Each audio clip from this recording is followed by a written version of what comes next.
Good morning, welcome back to the channel, Living Treco Cycling. Got a guest appearance this morning, look. Unsurprisingly, she's not coming on the ride with us today, but somebody else is.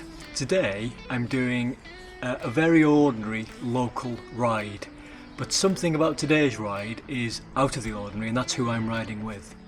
So today I'm doing a short cafe ride up the coast from where I live to a small seaside town called Ross-on-Sea. And I'll be joined on that ride by a local footballing celebrity, a lady who plays for Wrexham AFC, in fact their goalkeeper, Del Morgan, or to give her her proper title, Delyth Morgan. Now Del won't be the only person that I'm riding with today. One of her media people is joining us on the ride, and I'll introduce him to you later. I think it's her PA, her personal assistant. More about that later, but for the time being, let's crack on.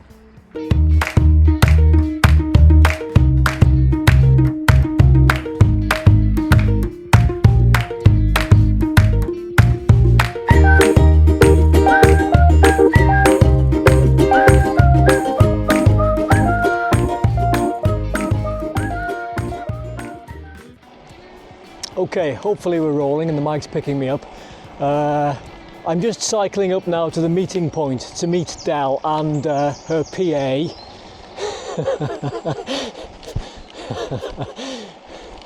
Maybe you'll realise why that's funny later on. This coffee ride, whatever you want to call it, you can call it both, has been about a month in the planning. I first contacted Del and her people about a month ago and originally pitched the idea for this coffee ride and got a quick and positive reply back pretty quickly, which I was pleased about. There was a little bit of negotiation back and two where we were going, the format of the ride and so on and so forth, and that's one of the reasons why Del's PA and you'll probably hear me snigger to myself every time I use the term PA, personal assistant. Del's PA is joining us this morning. The ride is just a short ride up from the town where I live, as I explained in the earlier clip, to a nice coffee stop in a nearby seaside town. And at some point during the ride, possibly the coffee stop itself, Del has very kindly consented to me firing a few questions her way, a total of 10 I think. So in some way, shape or form, hopefully there's going to be an interview in there somewhere. Now, earlier on I described Del as a local footballing celebrity, and that's because she is. Del, just to explain to you viewers, is the lead goalkeeper for the women's team of Wrexham Football Club, and she's a damn good goalkeeper. But that's not the only string to her bow, but we'll get into a little bit more of that later on. I'm turning left here. Time to shut up, drop it into the granny ring to make sure I get round this corner without falling off. Camera's rolling, let's hope we don't fall off. Power, oh no, we didn't do it. That's the first time I failed. Okay, so here I am at the meeting point where I'm meeting Del and her PA, Chuckle. I'm probably going to get in trouble for that. You might figure out why later on. The reason why I describe Del as a local footballing celebrity is because she is. She's the lead goalkeeper for, as I was just saying, Wrexham ladies football team. But she's also, I can't use the term star of, but she's featured in the very, very enjoyable TV series Welcome to Wrexham. Now, regular viewers of the channel may have realised in previous videos that I posted little snippets of Wrexham Football Club, and that's because Wrexham Football Club is a football team which is very, very close to my heart, for reasons I won't go into, as is the town. So, for those that don't know what Welcome to Wrexham, the TV documentary, is all about, do a Google search, check it out, watch it. It is brilliant. It's very, very well written. It's very emotional. Most episodes I watch with my wife. I'm in tears watching them. And the documentary itself is not only about football, it's about so much more than football. It's about life, it's about love, it's about loss, it's about tragedy, it's about hope. You name me one emotion and that TV series captures it. The TV series is now in its 3rd season. Just wait for this car to go past. And it's had worldwide acclaim and worldwide renown, if I can use that term. And as a result of that documentary and the history behind it, the takeover by the Hollywood actors Ryan Reynolds and Rob McElhenney, there are fans now from around the world for the club, but a lot of fans, unsurprisingly, from the USA. Anyway, it's just before 10:30, the meeting time. At this post box is 10:30, so Del and the PA should be arriving shortly. I'm going to get in so much trouble for that. So, ladies and gentlemen, this is Del. Del, thank you very much for joining us this morning. For those that don't know, I might refer to Del throughout the video as Super Del Morgan, because she's famous enough that she's actually got her own theme song, Super Del Morgan in Goal. Possibly more about that later. But for the time being, the sun is shining. Let's make a move.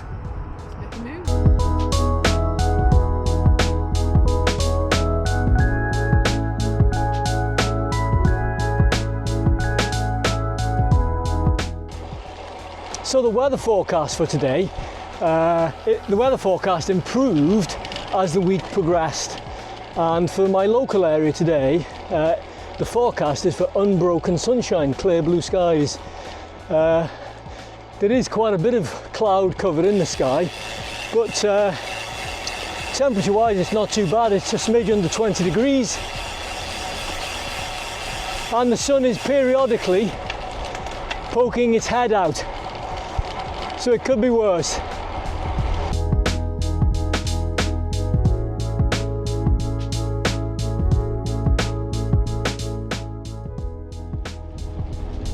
Regular viewers of the channel would have seen this footpath before. We're currently cycling along a footpath. To my left is a river. I think it's the River Clwyd. I might be wrong. But it flows out into Rill to the sea. There's a little bit of a headwind this morning, or it's a little bit breezy. Hopefully the audio isn't too corrupted at the moment by the wind noise.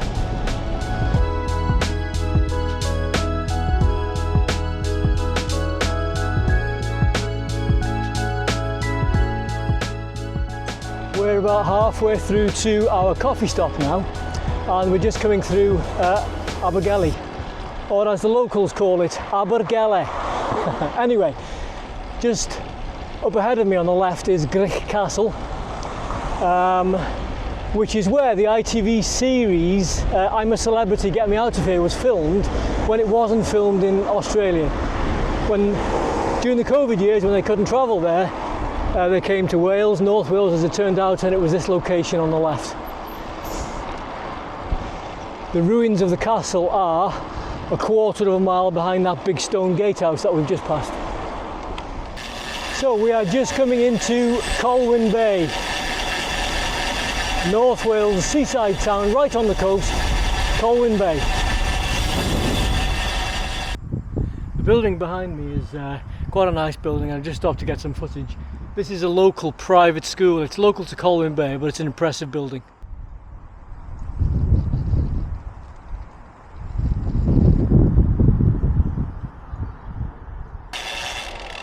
Okay, we've now reached Ross-on-Sea. We're just dropping down towards the coastline, the promenade, just cycling through a housing estate, a residential area.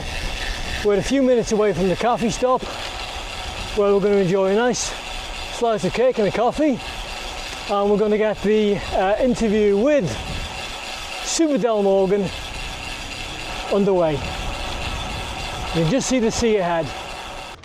Okay, as you can see, we've arrived at the coffee stop in Ross-on-Sea, and the sun's shining on us, so we're quite lucky. So, ladies and gentlemen, let me introduce properly. To my left is Del Morgan, or to give it a full title, as I did in the intro this morning in my back garden, Delyth Morgan. Del Morgan, and I called her local footballing celebrity, and that's because Del is the lead goalkeeper, the most important goalkeeper for the Wrexham Football Club ladies team, and she's very kindly consented today to not only coming out on this cafe ride, but to me firing a few questions her way. Now, we've got 10 in total, and I've separated these. 5 are football related questions, because obviously much of the interesting facts that we're going to talk about today is in relation to Del's footballing career, and the other 5, obviously because we're a cycling channel, are all about cycling. So, thank you, Del. All right. Are you ready for question number 1? I'm ready. Okay, no peeking. Okay. No peeking. Okay, question number 1. How old were you when you started playing football? I think I couldn't remember an exact age, but I've been playing football for as long as I can remember, probably since I could first walk, I imagine. That's quite early, isn't it? Yeah. Okay. Now, I know obviously you've got 2 brothers. Yeah, 2 older brothers. 2 older brothers. Is it the older brothers that got you into the game, do you think? Not both of them. The eldest, not the sportiest, but he got the brains. He got a PhD. He's got the brains. He's clever. Probably the middle brother, the middle one out of the 3 of us.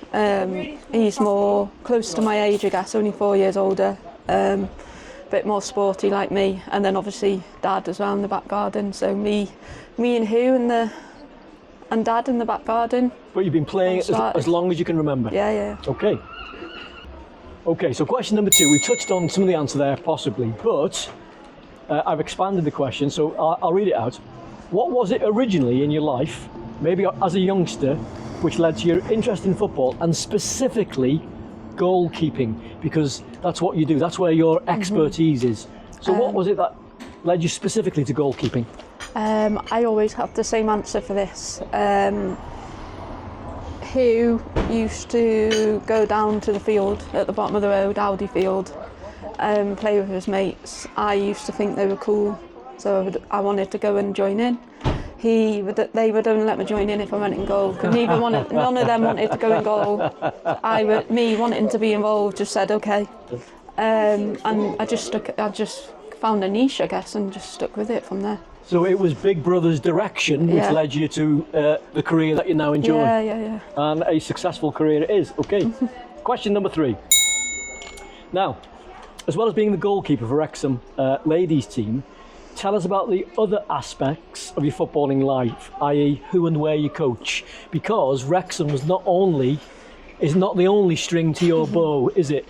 No. Okay, so tell us a little bit about that, please. I work for Liverpool Football Club with the women's under 21s. I'm a goalkeeper coach for them. It's full time. So we all train and work out of Melwood Training Ground, which is the men's old training facility. And we share the facility with the women's first team. So every day when I'm in work, I get to see all the first team, get to work with them, and get to learn a lot from them as well. And then a little bit added on to that, I work with the under 16 girls as well, so that's sort of in the evening. So hopefully producing future goalkeepers for Liverpool Women's Football Club. And how long have you been coaching with Liverpool? I've just finished my 3rd season with them, so about to start my 4th and get back in July. Now, Liverpool's not the only place that you coach for. Am I right in thinking that you've also had a coaching involvement previously with Wales? Yeah. Tell us a little bit about that, if you will. I spent a couple of years with Wales Women's under 19s as a goalkeeper coach as well, so that entailed going away to training camps and matchday camps all over Europe. So I've been to places you might not normally go, like you would choose to go to, but also been some really nice places. But I don't do that anymore. because I have to, when I committed to Liverpool full time, I have to drop one. Of course. So. I'm with you. Okay. Now, as a player, am I right in thinking that Wrexham's not the only club that you've played for previously? You've also played for other clubs. Is that right? Yeah. I've been at Wrexham. Been at Wrexham now for three. Just finished my 3rd season, so going into 4th season. I played for old Wrexham women previously, in their sort of old setup and establishment. But in the past, I spent a good chunk of my childhood playing for Liverpool in the youth age groups. I've been at Everton. I played for TNS when they were in the English system, and then I played locally for Real ladies when they were in the Welsh Premier League a few years ago as well. Now, one of your media people in the background was just waving to us both as you were answering that last question as well, which was, did I hear the term Wales mentioned? Yeah, played for Wales throughout all the youth age groups, from under 15s all the way to under 19s. Impressive. I've got 15 caps. Now that is impressive. So when people say, correct me if I'm wrong, if I get this wrong, when people say, I've got a cap for playing for my national team, they literally give you a cap, don't they? At the end of the year. That's it. Yeah. And you've got 15 of those. You get 1 cap per year. So in that 1 cap, I could have played 4 or 5 games for that 1 cap. I don't know what they used to do previously, but it's like a traditional schoolboy's little cap. Yes, I've seen pictures of them. I reckon I've probably got 5 or 6 years worth. Oh, I'm with you. Yeah. You get 1 for the year, but within that you play 4 or 5 games. And I should imagine they're quite treasured possessions, aren't they? They are put away in a special box. Okay, question number 5. And we're getting towards the end of the football-relating questions now. Here we go. As far as your career with Wrexham is concerned, what would you say is your playing highlight so far? Playing highlight. Or the thing which is in relation to Wrexham. Yeah. And it could be anything. The thing which you're most proud of. It's hard. I got 3 moments, I guess. Tell us about them all. But they all probably happened within a few weeks of each other at the end of last season. So not the season just finished, the season before. So playing at the racecourse in front of 9,500 fans. That was very cool because obviously we've, as family, me, Dad, who over the years have been going to watch Wrexham play, and then I was on the pitch with almost sold out stadium because this was before they had that stand behind the goal. Yep. So it was pretty much every seat was almost taken. Getting promoted, so the playoff final, probably one of my better performances I've had in a Wrexham shirt as well. And then obviously that led to us getting promoted. And then the third thing has to be the parade. Oh, the trophy parade, the bus parade. Yeah. I was there for that. Yeah, I saw you there. Yeah. I was there with my wife and my granddaughter standing on the corner. Yeah, I saw you there. So yeah, that was unreal because every single street we went along was just jam packed, and you see the pictures afterwards of from the height, like especially when we were going on Mold Road outside the stadium, the amount of people that were there. Because I remember we were trying to get over the little bridge that goes over the railway, and the buses all had to stop because there was just people all over the road, and the police had to separate them. It strikes me that there can't have been many people living in Wrexham that didn't come out for that parade. Oh my God, I think the whole of Wrexham came and more. Yeah, it was a spectacular event, wasn't it? Unreal, and I think on our bus I was on the side of it as well, so I wasn't expecting that. Yeah. It's a trophy lift from the playoff final, and it was, and then obviously the pretty cool thing of all the buses, Rob and Ryan decided to be on our bus. Not the men's bus, not the coach's bus, our bus. I remember seeing, I can't remember seeing Rob McElhenney, but I certainly remember seeing Ryan Reynolds, and that was a pretty cool thing because, even if people out there don't know much or anything about Wrexham Football Club, people will have heard about Ryan Reynolds, although he's a Canadian. Lots of people perhaps might think he's an American. He's not. He's a famous Hollywood actor, isn't he? Done many. And to have seen him in the flesh I was a little bit, and I was standing 40 or 50 yards away on the side of the road. I was a little bit awestruck at seeing him go past on the bus. So, I mean, you must have felt similar when the very first time you met him in person. Yeah, there's a picture, one of the pictures we've sent you is where I'm on the pitch. Which I'll put up on screen. And I'm talking to both of them. That is the moment I first met Ryan Reynolds. Was it really? That's the moment. We've met Rob before, because he's come down to one of our games earlier in the season. And he's just as brilliant, to be fair. But yeah, that moment's the moment I met Ryan Reynolds. And I have to, you know what, those two, a lot of people ask us what they're like, and they are exactly how they are on the documentary. That's on nice to hear, yeah. Any interview you ever see of them, and they don't make you feel like you're any less than what they are. They care about you, they're genuinely serious and love the club and everyone involved and all the town and everything about it, and you get that feel from them as well. You feel how much they care about the club, and that's really nice. I mean, I've got very strong ties with the town, and as somebody with those close ties to the town, or as a city as it now is, my view on what they've done for the club and an extension for the town is not insignificant, and it's not to be underestimated. No. Their takeover and what they've put into the club and the town in turn has been tremendous, isn't it? Massive. It's been tremendous. I think it's one of the reasons why the whole, or the documentary, everything like that, and the club has just grown, because especially documentary, they just show what real life, what the real people are, what real Wrexham's about, and I think that's what's attracted so many new fans. We were talking, viewers, about the documentary on the ride up here, and if you've not watched it, watch it. Yeah, if you've not watched it, it's not only about football, it's about so much more. Wrexham, Welcome to Wrexham, it's called. I think it's aired on, is it Disney Plus? Yeah, Disney Plus. We're in the 3rd season now, and I think we're waiting for episode 4 of season 3 to come out. But I can't recommend it enough. I regularly watch each episode, and I've got tears in my eyes. It's so well written. Check it out. You won't be disappointed. The next question, talking about Rob and Ryan, leads nicely into my next question. And this is the light-hearted question that you don't know about. Are you ready for it? Yeah. Okay, here it comes. Who's the better looking, Rob McElhenney or Ryan Reynolds? Who are you picking? You've got to pick one. To be fair, it's probably quite an easy one for me.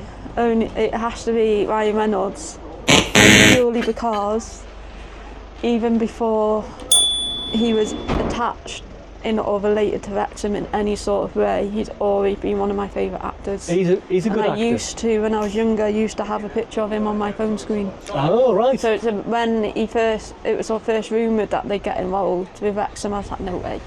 Like Ryan Reynolds, my favourite. I probably watched everything that he'd been in before he came to Wrexham, as well as afterwards. So not to say Rob's not a... No, he's not. Yeah, but thumbs up for Ryan. Rob McElhenney? I don't know. Okay, we just had a little break within the question and answer session to finish our coffee and cake, and very nice it was too. We're moving on to some cycling questions now. So, question number 7, Del, is the first one of the cycling questions. How long have you been cycling for? We learnt to cycle from a very young age, to be fair. So again, I've been cycling for as long as I can remember, I think. I probably got into road biking during COVID. So we were on lockdown. I had an ordinary hybrid bike at my house, and I was cycling around Wrexham. That's where I was living at the time. And then Dad was going out at home in Staten. So, and I wanted to go get further and further. So we ended up getting a road bike during that lockdown, and then that sort of how it all started on the bike. The lockdown wasn't good for much, but one of the things it was good for is the cycling industry saw a massive boom, didn't it? Yeah. A tremendous amount of interest. Okay, thank you. How often do you cycle? Do you use it as part of your fitness training at all? I cycle most during this time of year, during the summer and the off season. Nothing wrong with being a fair weather cyclist. I am myself. To be fair, it's not because not necessarily just because of fair weather. It's just during the winter months.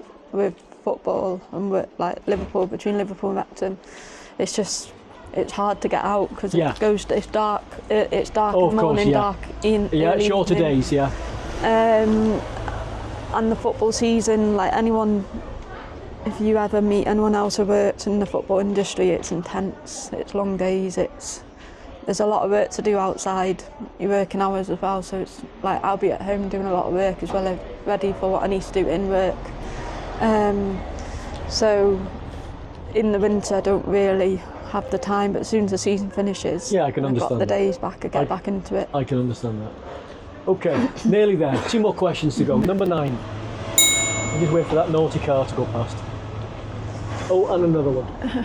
What do you enjoy most about getting out on your bike? If you had to pick one thing, what's the best thing about getting out on your bike? It has to be the mental benefits. When I'm on a bike, I don't think about anything else. I'm just thinking about what I'm doing, what's up ahead, like what gear I might have to go in to get up this next hill. It might be if I'm going up a hill and motivating myself to keep going. For that 2, 3, 4 hours that you're out, there's nothing else that matters. So it's nice to escape. That's a good answer, and that is very, very true. A big benefit for cycling for a lot of people, and yourself included, and I suppose I'll include myself in that as well, is how beneficial it is to a positive mindset, and it's good for your mental health. That's a cracking answer, that. I remember a few months ago watching an interview on TV between an old presenter on the GCN show, a fella called Matt Stevens, and he was interviewing Tadej Pogačar, a professional racer. And I think Matt Stevens might have asked him the question, what do you enjoy about cycling, or something like that. They were talking about the benefits of cycling. And Tadej Pogačar came out and said, and this is a professional road bike racer, it's just good for the soul. And can relate to that. It is, isn't it? It really is. Okay, last question. And this is a biggie. Now, I happen to know that Del is off to America soon, viewers, with the club. So tell the viewers, if you will, Del, how long are you out there for? What are you doing? And what are you looking forward to? Tell us all about the trip. So just on Sunday, in a couple of days' time, we're off to our first of 2 trips to America. This first one is to North Carolina for the TST soccer tournament, where teams from all over the world have coming together to play a 7-a-side, basically. So the men went last year. They did, I remember, yeah. But it was just a men's tournament, but this year there's a women's tournament, so the club are obviously entering a men's team again, and this time going to enter a women's team. So 7 of us, 7 players, we've been chosen to go. And then a couple of members of staff will come with us, and then when we get over to America, we'll be joined by some external players who are all ex-pros from the National Women's Super League over there. So they haven't played for the USA Women, but they've played professionally in the American League. So they're going to be a good standard, because the American Football League women, especially, bigger than the men out there, to be fair. They get better crowds and everything like that, yeah. So soccer is bigger for women than men in America, which is cool. So we'll be joined by them, and also there's an ex-English international, Carly Telford, retired just last year from football, played for England and Chelsea, and amongst just some teams. Quite a big name. So she's a very big name. She's goalkeeper herself, so there's basically 2 players for each position, basically, because it's going to be a very intense, very hot as well. And then if you win the tournament, you get $1 million. So you share that out between you all. So it'd be pretty cool if you win. It'd be hard. Yeah. That's no small paycheck, is it? But it will be tough, because one of the teams we're going to play is the USA Women. So the national team. So they're not current players, are all ex-players. Oh yeah. A couple of names are Ali Krieger, who's got over 100 caps for USA Women. Only retired last year, so And she was still very good right to the end. Yeah, she's only retired last year. She'll still have it, won't she? Her team won the league last year as well. So she's a winner. She knows how to win. Heather O'Reilly, she got again over 100 caps USA Women. She's played for over here. She played for Arsenal a few years ago. She's been retired now about 3 or 4 years, but she's still going to be outstanding. And then Carly Lloyd, who's got over 200 caps, I think, for USA Women, is their head coach, and she's only not playing because she's pregnant. Right, yeah. I think the USA team have got a combined over 1,000 caps between them. I'm just going to go out. We're just going to go out there, compete as much as we can, have fun, enjoy it, and get to meet some absolute superstars. What would you say you personally are most looking forward to about the USA trip? Anything in particular? I've never been to America before, and I actually, North Carolina, where we're going this time, is actually one of the places I want to go. I've always wanted to go based on things, a TV show or a film that I might have seen, you know, like the scenery and stuff. It just looks amazing. So that's just one. And then obviously we've got LA in the summer for the pre-season tour where the whole squad will go. So I've no doubt there will be footage of you out there, which will feature in a forthcoming episode on the documentary, won't they? Yeah, probably. They renewed for season 4, haven't they? So chances are they could be filming next week. I don't know. And viewers, just in case you don't know, Del has already featured in season 3 of the documentary, which I keep banging on about. Is brilliant. So if you haven't watched it yet, it's fantastic. It's well written, it's well portrayed. Do check it out, you won't be disappointed. Del, thank you very much for your time. I'm really grateful. And we finished our cake and coffee. I can see your PR's put his cap on and we're ready to go. So ready to go. Let's make a move. So we've just left the cafe in Ross-on-Sea and we're now beginning the homeward leg journey. And one flat white for me at the cafe, and as for the cake, Del and I both had the same piece, which was sticky toffee and Biscoff. Very nice it was too.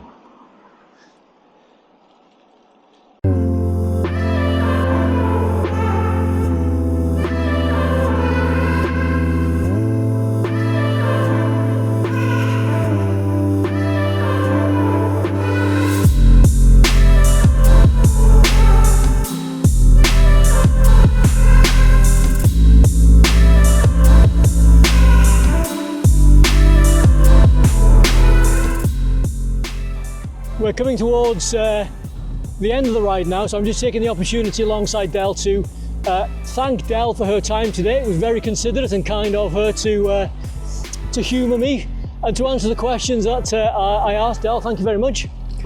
Obviously I won't see you again before your USA trip, so I hope you have a great trip, stay safe, and I hope you have a very, very enjoyable and successful trip out there. Thank you. My pleasure, thank you very much. So we're almost home, less than a mile to go. Just up the road I'll say tatty bye. I'll say tatty bye to Delyth and her PA who's ahead of me.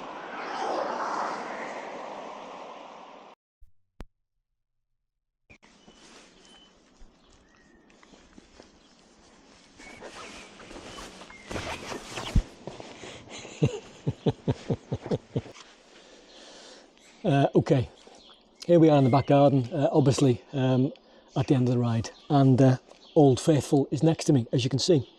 I quite enjoyed that ride. It was a nice, easy, flattish ride just up the coast, and I'm really grateful today for the company and the time that Del Morgan gave to answer the questions that I asked. It was very kind of her.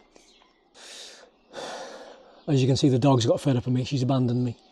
She's sniffing in the garden. If you enjoyed that video, please give it a thumbs up. Thank you very much. It helps out the channel. And if you haven't subscribed already, hit that subscribe button. It doesn't cost you a penny. It's completely free, and it helps out the channel quite a bit. And as you've heard me banging on in other videos, I'm quite keen to try and grow the channel.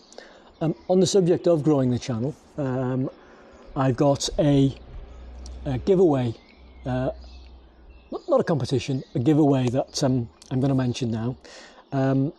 I'm currently on 459 subscribers, and I'm trying to reach my next milestone, which is around 500.